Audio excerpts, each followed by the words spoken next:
Good evening to everyone. Very happy to be here. My name is Naoko Ishii. I'm the CEO and the chair of the GEF, Global Environment Facility, which is actually created 25 years ago to serve the three Rio Convention, the Climate Convention, Biodiversity Convention, and Land Degradation Convention. And since then, we have been working with many of you to how to save the planet. And it's a huge challenge, but also huge opportunities. I just want to make 3 points in my time.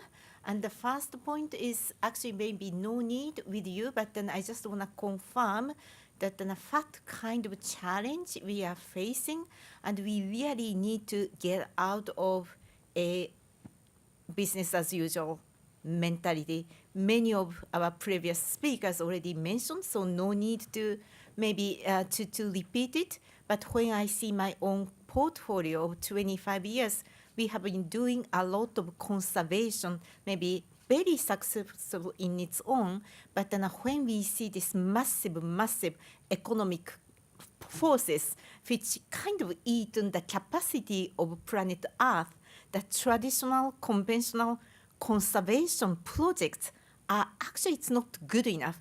That if you look at the CBD's actually the assessment of the IG target, one of the most successful one is actually the protection of, say, national park. But they are miserably failing, talking to agriculture, then talking to the food system. So they are not really good at actually fighting with those economic forces which are really damaging the health of the planet. So it's really important for the conservation community to confirm or to recognize that business as usual of doing the conservation is not really good enough. We really need to find a way to fight with those, to deal with those economic forces, which are the major forces to actually degrade health of the global planet. So, and this is actually our own reflection, seeing my own portfolio. So that then that's something I think that I want to confirm with you. But the good news is that my second point, apparently listening to our previous speakers, they are all moving together to recognize the business as usual. It doesn't work. We all need to move. Somebody said the paradigm shift. Somebody said the system change. And somebody said that the world is moving so fast and nothing stays as it is. So that's a really important recognition that we need to find a new way of doing business. And here, if I look at my own portfolio with the GEF, we have been also moving to how to team up with those business forces or community. Kev just mentioned that the venture business may not be the right instrument. And in fact, actually, we have been doing with some of the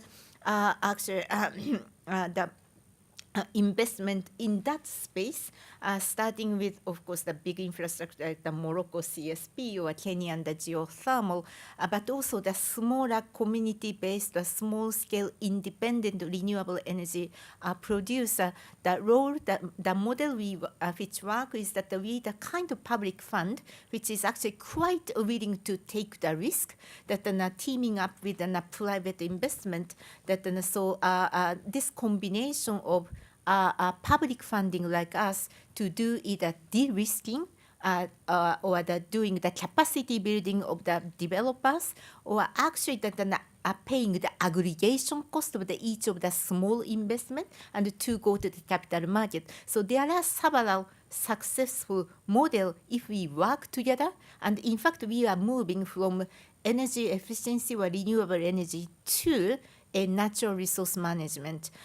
In our world, energy sphere is actually easier because it's much easier to calculate or create the robust return with combination of these risking. It's much more challenging to do the forest and water or land, because how to put the price in those values, it's much more challenging than how to calculate carbon. So that, but good news is that we have been also moving in that natural resource and management sphere to really work with many of you to create and then establish several of the successful models. And we are very happy with those the successful model.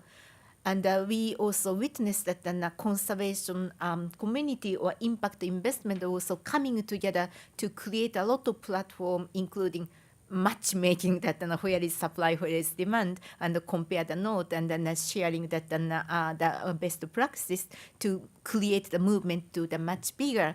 But now here is my question for you. Compilation of those projects or the program really do add up to challenge this system forces. Is this really good enough, or about doing kind of, those models time and again and again and again, and this compilation really address this system changes, which actually are mentioned by previous speakers. I actually would doubt, while doing a lot of them, that would doubt that is this really good enough? Maybe not. Because what we really need to see to arrest these economic forces continuously eating the capacity of the planet Earth is actually to work with, find a way to transform the energy system, which is already mentioned, but also agriculture, the food, which is the major forces of the biodiversity loss and land degradation.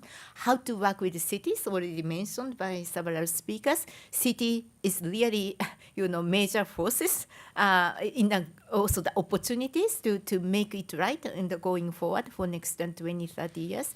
Then the last area we want to work with is actually the circular economy. So this is my third point, that while we can continue to do this impact investment, the important thing we need to address is that this compilation of the impact investment to really address this much needed system change. Can we really enhance that transit of the energy sphere? Can we really make the city effective to fight against climate change and also make a sustainable development? Can we really transform the energy and food system to the more sustainable? Because it's already 35% of the land is used for food and agriculture, and then already that one third of the GHG is 25% of the GHG emission is in this sector, and we need to feed that 9.5 billion going forward. How these two things kind of compatible? So it's major shift is needed for this food and agriculture. So by our doing just a conservation program, the project is really addressing it. So that is actually my question for you. And then we really need to work together, already mentioned by previous speakers, to find a way that our effort really create the movement, but not only just doing the same thing, the more and more, but further the key to transform those economic systems is how to involve the policy and the pricing or incentive structure. So that I just want to give you in my ending just two quick examples. What I see the bit of the opportunity moving towards that space.